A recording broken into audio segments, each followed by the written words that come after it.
Fala, adoradores de coisas nichadas que ninguém dá a mínima. Eu notei que parte do público mais jovem aqui do canal, apesar de muitos valorizarem animes e tokusatsu antigos, negligenciam bastante a história da TV brasileira. Um dia fiz uma zoeira com uma referência ao Canarinho na aba comunidade e muitos nem entenderam. Como assim não conhece o Canarinho, meu irmão? Então isso acabou me dando a desculpa para fazer algo que já tinha vontade. De tempos em tempos lançar um vídeo que aborde um pouco da história da TV brasileira. Atualmente o jovem vilanizou a TV de tal modo como se tudo sempre tivesse sido porcaria. E não que não tivesse muita porcaria mesmo, mas tinha muita arte envolvida no ato de se fazer televisão. Mas é difícil realmente alguém que olha para a programação televisiva dos últimos 20 anos e imaginar que a televisão brasileira já foi bem inventiva. Mas hoje vou tentar responder a pergunta que não quer calar. A vinheta do Supercine dava medo mesmo ou é só frescura?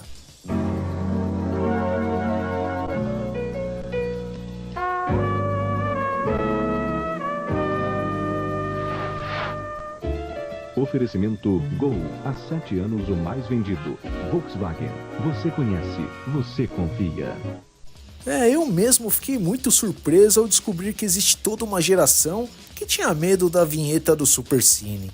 No começo pensava que esse medo coletivo era coisa de um pessoal mais novo, da geração 2000 em diante, já que possivelmente se sentiam como se estivessem fazendo algo proibido, ultrapassando uma barreira adulta, já que é uma sessão de filmes que passava em horário que normalmente as crianças já estão dormindo. Quanto pra mim que pelo menos desde os meados dos anos 90 já era uma criança que dormia tarde. Pra mim esse jazz do Supercine me remetia ao sabor daquela pizza fria de mussarela que havia sobrado da janta de sábado. Aliás, programação da madrugada de sábado me remete à pizza fria. Claro, pra mim Supercine remetia à esperança de ver um bom filme, já que durante muitos anos era uma sessão que passava filmes que não costumava passar nos demais horários, os filmes mais antigos e tal.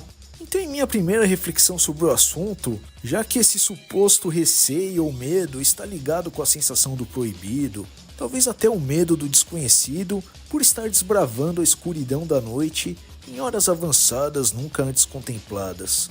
Então me questionei se vinhetas de outros programas da madrugada causariam talvez o mesmo medo nessas pessoas. Como por exemplo a vinheta da sessão de gala, ou até o jazz da vinheta do Jô Soares 11h30.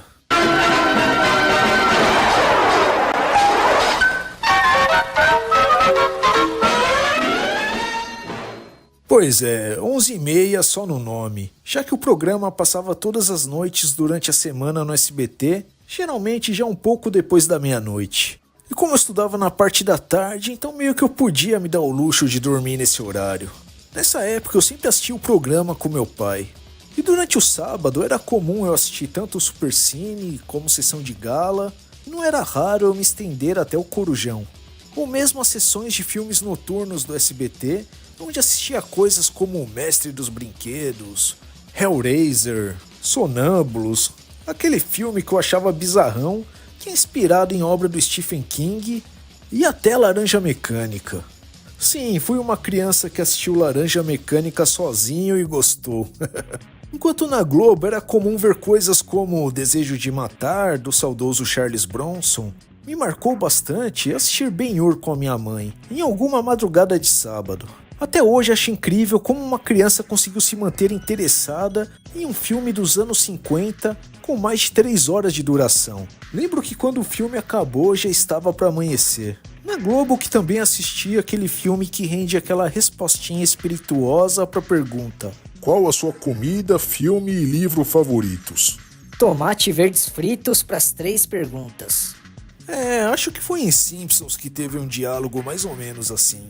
Pois é, eu fui uma criança que gostou de assistir Tomates Verdes Fritos durante a madrugada. E lembro que passei o dia seguinte enchendo o saco da minha avó, contando a história do filme. Não faço ideia se seria um filme que iria curtir se assistisse hoje. Um dia revisito para responder esse questionamento. Também às vezes assisti o Intercine, que começou em 1996. Que basicamente funcionava assim: durante os reclames do Plim Plim, como diria o Faustão, Exibiam uma chamada mostrando 3 opções de filmes e o telespectador tinha meia hora para ligar para os números correspondentes para votar qual filme seria exibido no dia seguinte. Nessa época tinha que ligar para votar, as coisas não eram feitas via enquete de Instagram. A partir dos anos 2000, esse bloco ficou fixo após o programa do Jô, quando o Jô Soares saiu do SBT e foi pra Globo. Aí realmente os filmes começavam tarde demais pra mim assistir durante a semana. No máximo eu dava uma enrolada e assistia os primeiros minutos, e então ia dormir, né? Mas geralmente de sexta-feira ou em férias escolares eu assistia. O triste é que vi a sinopse de muito filme que parecia interessante, mas não ganhavam na votação. E filmes esses que dificilmente acabaria tendo a chance de assistir, já que jamais seriam exibidos normalmente na grade de programação. Até meados dos anos 90 ainda passava muito filme bom na TV em diversos horários. Mas já nos anos 2000 a madrugada acabava sendo o refúgio para conseguir assistir algum filme bom e diferente das mesmices que sempre exibiam. Mas apesar da vinheta do Supercine, a primeira camada a me remeter aos bons filmes que assisti com a família, ao sabor da pizza fria durante os assaltos à geladeira pela madrugada, eu tentei refletir mais sobre o assunto. E é inegável que a música tem um ar melancólico. Então tentei ir mais fundo em minhas memórias. A noite é um período silencioso, onde cada ruidinho, estralos dos móveis se fazem presente. E mais do que isso, se você estiver sozinho em casa ou ser o único acordado, é um momento no qual você fica sozinho com seus pensamentos. É um momento no qual estamos mais suscetíveis aos pensamentos mais intrusivos, aonde talvez nossos medos se façam presentes em nossa mente. E não falo necessariamente medos como o velho do saco, bicho-papão, ou até o medo de um avião da TAM cair do nada em cima da minha casa. Esse acidente aéreo me deixou um pouco traumatizado na época. Mas o medo do desconhecido, o medo do futuro, o medo de perder as pessoas que ama, pensamentos sobre mortalidade talvez. Então vendo por esse lado, eu penso que medo não seja a palavra correta. Mas imagino que essa vinheta possa remeter à melancolia de estar acordado sozinho durante a noite, sendo assombrado por pensamentos intrusivos.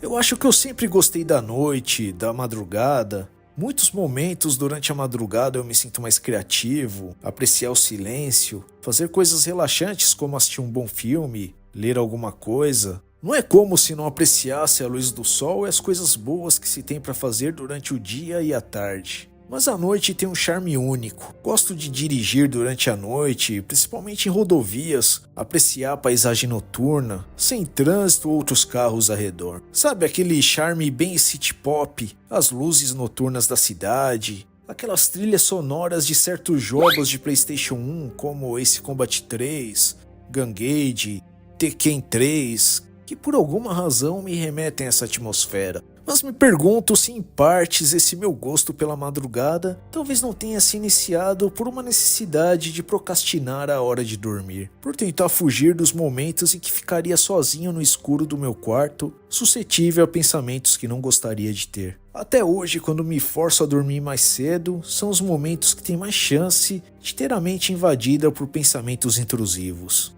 Eu conversei com alguns outros amigos a respeito disso e é engraçado as percepções que uma simples vinheta pode trazer ao indivíduo. O Thiago AP do arquivo Showa Rider, por exemplo, que até gravou esse vídeo comigo, alegou ter medo, entre aspas, da vinheta do Cine Belas Artes do SBT.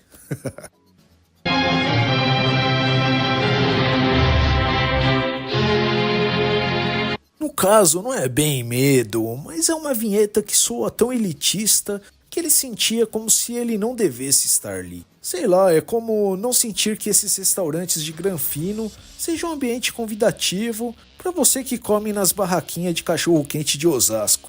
Esse Cine Belas Artes começou em 2001 com a proposta de exibir filmes considerados mais artísticos e bem avaliados pela crítica. E a vinheta pretensiosa com a música Inverno de Vivaldi já traz toda essa aura de Mamãe Quero Ser Cult. Mas irônico é um bloco desse ter surgido logo no SBT, a emissora que sempre teve um posicionamento mais povão. Não é como se fosse a cultura com aquelas sessões de cinema internacional, no qual exibiam filmes argentinos, filmes europeus, no qual já assisti filmes de Akira Kurosawa. Mas claro que em poucos anos o SBT já estava usando o bloco para exibir qualquer filme blockbuster. Mas quando questionei o Márcio Baião, do pior canal do mundo, sobre o tal medo, ele disse que a vinheta trazia uma sensação de tensão, mas a música foi feita para isso mesmo. No entanto, esse medo coletivo era apenas a ficha com troco do pão da televisão. Quem acompanha o canal dele vai entender a analogia. E que possivelmente alguém falou que tinha medo da vinheta e isso se espalhou como mais uma experiência fabricada, replicada por muitos para se sentirem parte de um coletivo. A internet é isso. E ele tem total razão em dizer que a música de fato evoca tais emoções de forma proposital. Supercine estreou na Globo em 1981. Sequer existia ainda o Tela Quente.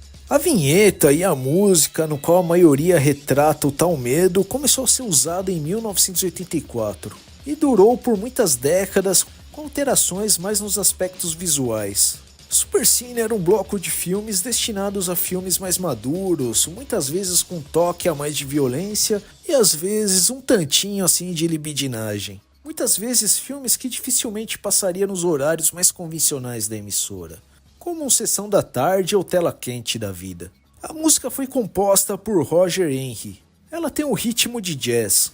E sabemos que jazz é um ritmo musical associado com o ambiente urbano noturno, com a boemia, umas biritas e com rebeldia cultural. Afinal, foi um movimento musical iniciado pelos negros americanos que normalmente tocavam em bares ou em boates noturnas e foi um gênero que desafiou as normas musicais da época. Então um jazzinho para uma sessão de filmes mais adultos casa muito bem com o conceito do bloco. E essa sensação de tensão também não é algo meramente aleatório. A música é composta por uma combinação de acordes consonantes e dissonantes.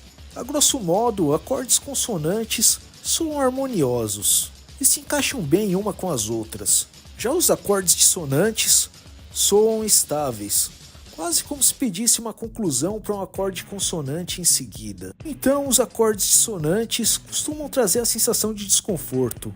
E no caso da música do Supercine, ainda eles usam um acorde conhecido como trítono, o tão temível trítono do diabo. Apesar de toda a mística envolvida, não significa que esses acordes irá invocar o tinhoso. Na Idade Média, a Igreja Católica influenciava muito a música, a literatura e arte no geral.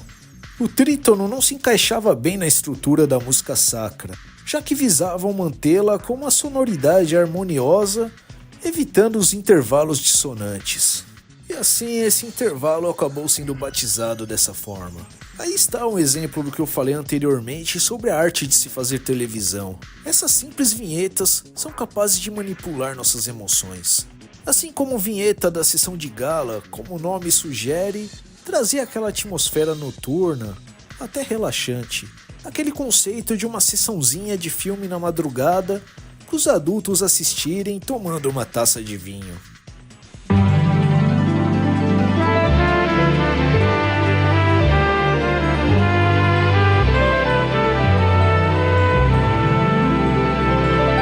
Ou o Corujão, que de início trazia a ideia de: olha, relaxa assistindo um filminho na madrugada antes de ir pra naninha.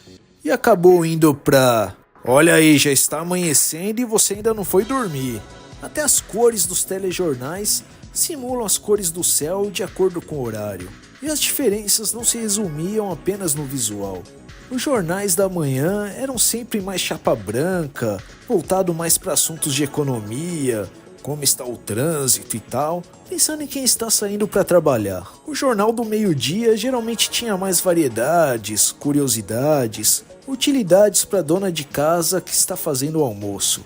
O Jornal Nacional, por exemplo, é bem mais formal, com um resumo de tudo para quem já voltou do trabalho. O Jornal da Madrugada tinha aquele ar mais intelectualoide, tentando ser mais despojado, um jornalista dando opiniões sobre assuntos, às vezes com matérias sobre cinema, ou aquelas colunas musicais do Nelson Motta, pensando mais no pessoal que volta da faculdade.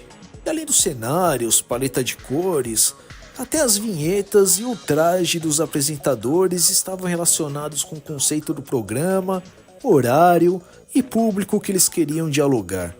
Nos últimos anos isso já vem morrendo, está tudo ficando cada vez mais opaco e minimalista. Mas vejam como cada detalhe é pensado. Isso vale para cada emissora no geral. Cada emissora possui seu conceito, identidade visual e apelo a determinado público. Como eu disse anteriormente, o SBT sempre se posicionou como uma emissora mais povão. A paleta da emissora é mais colorida, sempre teve o foco no entretenimento puro.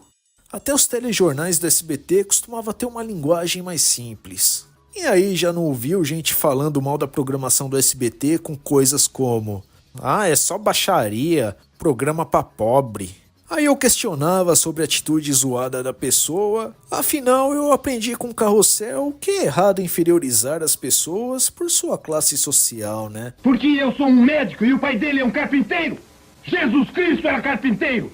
E geralmente sempre tentavam amenizar com: ah, quero dizer pessoas pobres de espírito. Um exemplo claro dessa diferença de conceitos e posicionamentos das emissoras é o Jô Soares na sua fase de apresentador de talk show. Como falei, eu assistia ele nos tempos de SBT e continuei assistindo um bom tempo o período da Globo.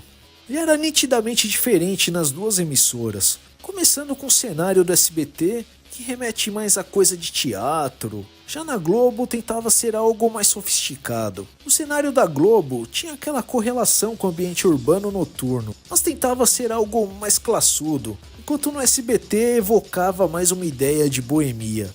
No SBT, o Jô Soares era mais escrachado. Na Globo, ele fazia suas graças, mas já era mais contido. A Globo deu uma elitizada no programa do Jô. Não que no SBT fosse algo super povão, ainda tinha aquele ar intelectual de apreciador de literatura. O Jô lia piadas que os telespectadores mandavam por e-mail, naquele notebook que soava super chique na época, bem diferente dos computadores que tinham em alguns outros programas da emissora. E imagina como os caras deveriam se sentir ao ter uma piada lida pelo Jô Soares no programa, em uma época que acesso à internet era para poucos. A não ser que mandasse uma piada ruim e tomasse aquele da plateia. Mas até em questão de convidados era mais palatável para o público geral. Maguila, Dercy Gonçalves, Ronald Golias. Já na Globo era coisas como Chiquinho Scarpa, Bruno Galhaço e tal. Mas em resumo é como se na Globo o Jô Soares tivesse deixado de ser o Jô humorista para se tornar apenas um entrevistador de talk show, enquanto no SBT ele era as duas coisas.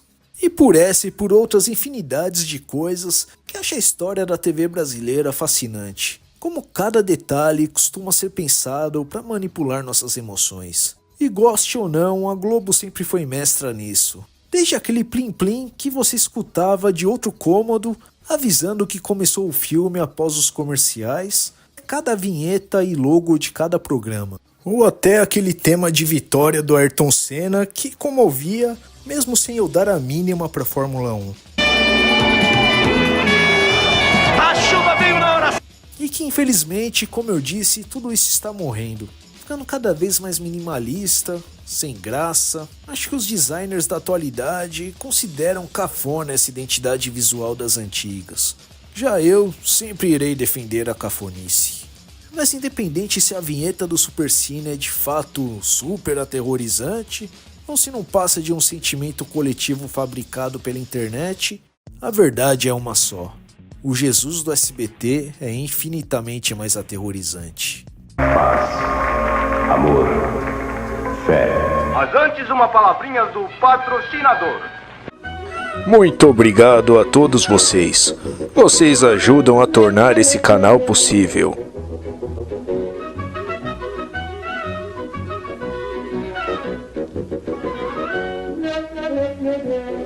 Bem, espero que toda essa divagação que foi o vídeo de hoje tenha servido ao menos para viajarem um pouco no tempo, desbloquearem algumas memórias, recordações e, claro, refletir um pouco sobre as emoções e sensações que cada programa manifesta em nosso subconsciente. E vocês aí, tinham medo da vinheta do Supercine?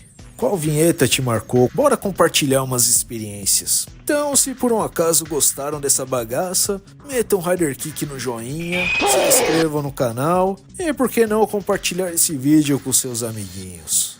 Até o próximo vídeo. Foi!